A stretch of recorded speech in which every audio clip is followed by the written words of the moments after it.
today's date is 7 June 2024. My name is Dennis Gale with the Americans in Wartime Experience. I've got the pleasure of sitting down with Brent Thompson here in Reading, Pennsylvania at the World War II weekend. Thank you, Brent. Appreciate you sitting down and talking to us. Well, thank you. If you could just give us a little bit of background on who you are. Where were you born? Okay. Where'd you grow up, go to school, that kind of thing? Grew up in the Philadelphia area. Okay. Went to University of Delaware to be a nurse. Started working as a nurse in Children's Hospital in Philadelphia, pediatric nurse. But in 1986, I joined the Delaware National Guard as a flight nurse. Okay. Went through training, and I lived in Delaware, northern Delaware area at the time. Yeah. And then in 1990, got activated for Desert Shield. Yeah. So let's go back. Any other family members that were military? My father turned 18 in 1945.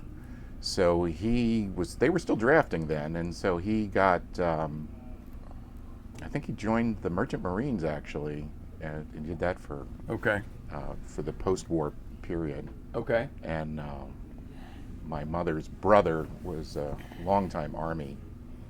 I see. Okay. So why did you elect to join the military? What prompted you? Well, my roommate in college had been a Vietnam veteran. He was just a few years older than me, and he had been a medic. Okay. And we were both nursing students.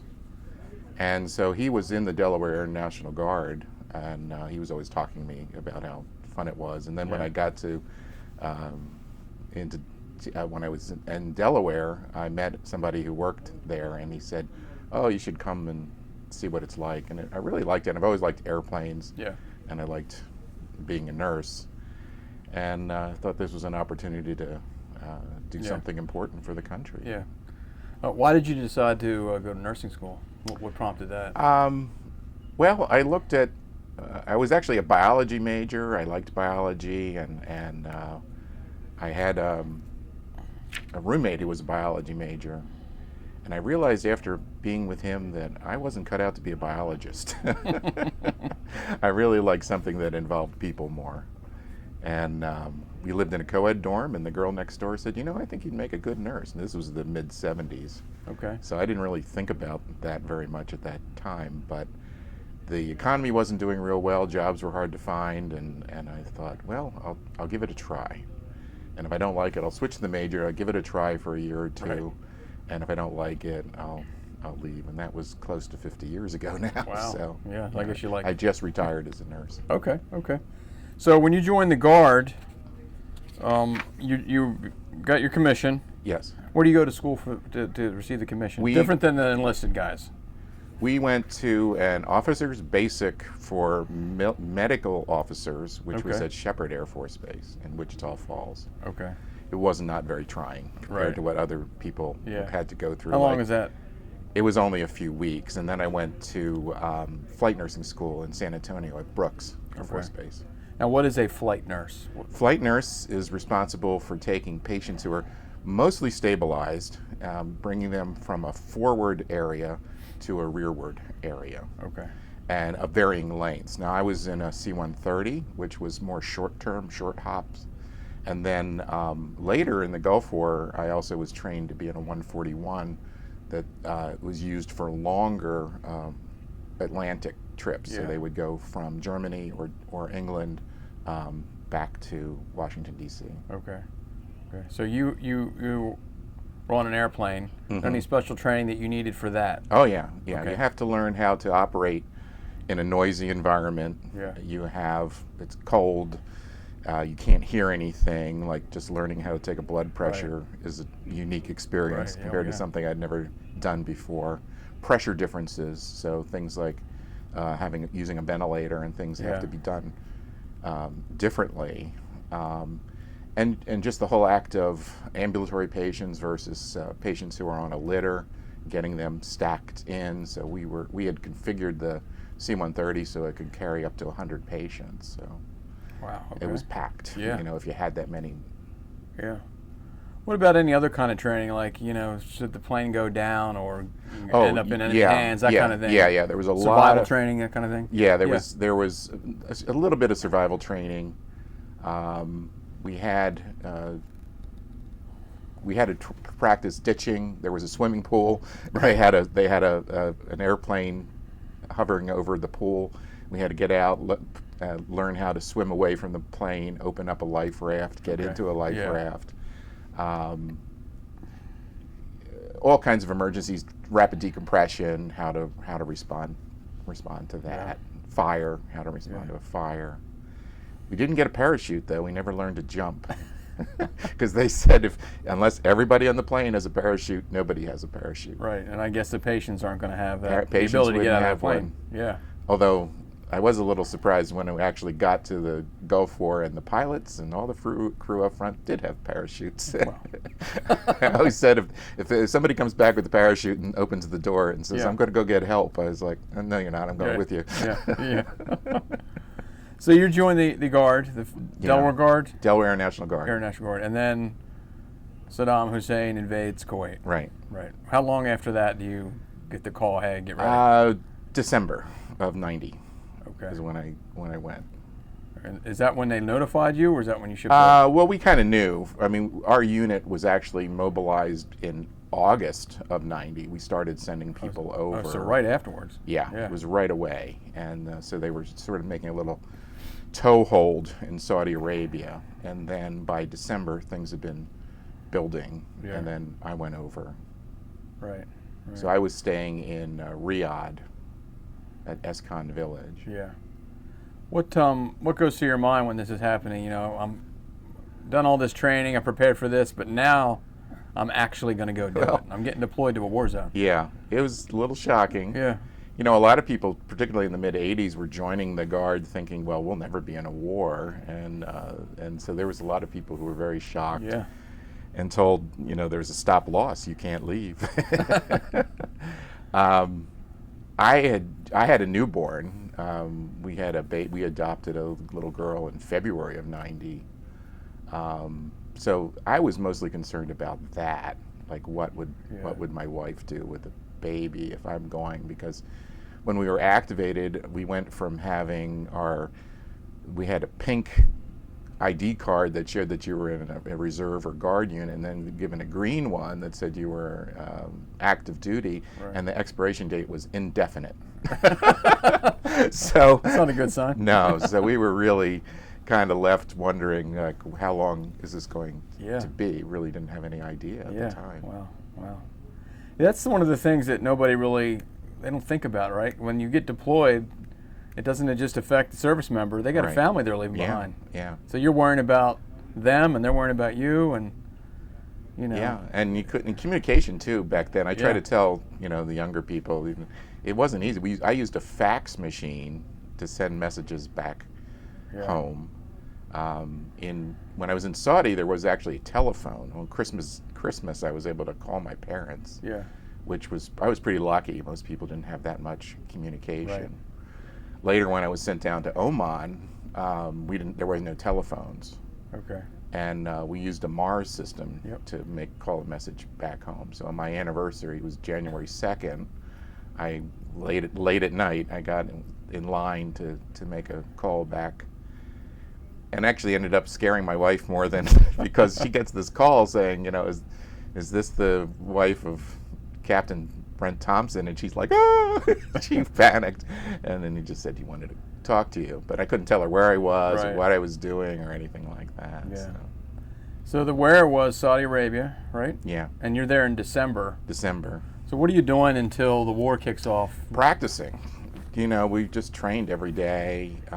We had to go through all those drills of loading patients, because an aeromedical evacuation team is 2 nurses and 3 med techs. If you have a lot of patients, they'll double that to 4 nurses and 6 med techs. But if you have 100 people, that's still, a lot of people to take care of. So we just did training all the time, training for emergencies, talking about where, and then also we also did some missions. I mean, we weren't just sitting on the ground, because there were still people getting hurt. Yeah. I had a guy who has had some cardiac issues. We flew him over to United Arab Emirates, where there was a fleet hospital, Okay. and they took care of him over there. Yeah. Wow. What are you doing for recreation? You're not training all the time, so. No. Saw Bob Hope. Okay. Bob Hope came, did one of his shows. It was kind of disappointing. Really? I realized that what they did was they gave him a stack of cue cards this high, and he would just read them one after another. And most of the jokes were very lame, and everybody just sat there. And every once in a while, one would hit, and everybody would laugh. And I realized later, I saw some video of the shows that he did, and everybody's laughing all the time. There's a little bit of editing. It's all edited. It's all edited. And because it was Saudi Arabia, they couldn't have any of the dancing girls or any of the stuff that that I thought you would see at a Bob Hope show. And it was his wife who was, he was pushing 90, I think, at the time, and his wife was in her 90s, and there was no other women were permitted in the show. Wow. But That's it was wild. interesting, and it was the last time Bob Hope appeared, I think, for the troops, and I appreciated the effort. So. Yeah. What other kind of things are you doing to keep busy? I read a lot. And as a flight nurse, there's a lot of downtime when you're just sitting for hours in the airplane if there's not much going on. Yeah. So in your flight suit, you have pockets, and I had pockets down by my ankle. I always kept paperback books. I had a series of paperback books that I would read. So. Yeah. I had to do that a lot, and just to pass the walking time. around the base. And Yeah. one of my friends from the Delaware Guard, he was in administration, and he was working in town. We were outside. We were sort of in a little bit of a suburb. Okay. And he was working in town, and I would go to visit him, and he told, but I could only go in uniform. So I put on civilian clothes and put my flight suit on over it, get on the bus, go down, and then go say hi to him, and then take off my flight suit, and then go shopping in the mall, and then he and I got a car, and we drove around Riyadh. There were some ruins on the outside, on the outskirts of Riyadh that were pretty interesting to see, and we were like the only people there. It was one guy was kind of surprised to see us. Wow. Show up. So I got to see a little bit of Riyadh that way. Yeah. So how much notice do you get before the air war kicks off? Well, we knew it. I wasn't there on the time when the air war happened. So I actually would come back home? I came back home for like a week. Okay. And then I got redeployed to England. Okay. To the C-140s, the 141s. Yeah. So then I was in I was in England for the balance. When did you come back home? It was mid-March of '91. Okay. Maybe closer to April. I can't remember. Okay. So for a week, and then. Yeah. So we were. So I got to England. Like it was probably like a week after Desert Shield switched to Desert Storm, and there was a group of us from the Delaware National Guard, and we were put with a group of reserve group from California, and we were stationed in England at RAF Croughton. Okay. Which doesn't have an airstrip. We were bused to Upper Hayford, RAF Upper Hayford, and then that's where I got trained on a 141. Okay. But as it turns out, we never had a single mission. They never had the casualties that we expected. On Christmas Day, I was in Riyadh, and the mood was very, very down that day, because instead of doing all the training and keeping us busy, they decided everybody gets to have off, and we didn't do anything. And actually the mood got worse, because here you are in Saudi Arabia. nothing going on, nothing to do. And I remember waiting for like the Christmas dinner tent to open, which was like 2 or something. So I went over there, and as I walked in, General Schwarzkopf was walking out. And he had 2 giant Saudi military guards with him, bigger than him, and he was a pretty big guy as it was. And they were bigger than him. And he stops, and says, what are you doing here? And I said, I'm a flight nurse. And he says, good, I'm glad you're here. We're going to need you real soon. I was like, oh, scared the Jesus out of me at that point, because you realized what they were planning was something, that we would have to move. They were telling us to prepare for moving thousands of patients a day at that time. And so that was one of the reasons I was in England a month later, was so that we would be moving C-141s, which could hold even more patients than the C-130, and bring them back from England. They were telling us we'll fly full all the way over, unload the patients, and just turn around and come back. You will not step on the ground. You're just going to turn around and come back and get more. So where were you supposed to go from England? Andrews. So the patients come from the desert? They were going to go from, they were going to be flown from Riyadh to either Germany or to England, where I was, and then from there to Andrews Air Force Base and probably some other bases too. And then the plan would be you guys right back over. We would just keep doing deadhead back over and turn around and load and just do it again. Is there any difference on how you guys do business on a C-130 as opposed to a C-141? Or is it basically the same? It's basically the same. It's just a whole lot more room in a 141. Right. A little higher ceilings. Yeah. C-130 is a little more compact inside. Yeah. So you guys, for the balance of the time you were there, you're just training, preparing for what they thought would be a lot, and ended up thankfully not being very many. So how long are you there in England? Till March. So that was from January until March of '91, and then everything was over, and they sent us home. Okay. When they took us to Upper Hayford, and there was some chartered 747s there waiting to take us back. So I flew back into Philadelphia airport, and somebody got word to my parents that I was coming back, and they were there when I got off the plane, which was pretty exciting. That's pretty exciting, yeah. Yeah. A little bit of relief, I guess, that it didn't turn out to be something more, and so I was glad I was able to do it, and I was happy to have served. Yeah. How long were you in the Guard? Well, I joined in '86. I stopped flying in '94, and then stayed inactive until 2005. Gotcha. Ever keep in touch with anybody that We have my Guard unit. Nice thing about the Air Guard is that you work and you train together with the enlisted, who are your med techs, and the officers, and you live together, work together, and so we still have reunions pretty regularly, because everybody's coming from the same area. They're all in the Newcastle County, Delaware area, so it's very easy, kind of easy for a lot of us to get together at times. So every few years we had one. Yeah. Our first sergeant died late last year, and we had a big funeral for him. You look back on your time in the Guard, especially your time deployed. What do you remember most about that? Remember most? Is there anything that sticks out or stands out about your time?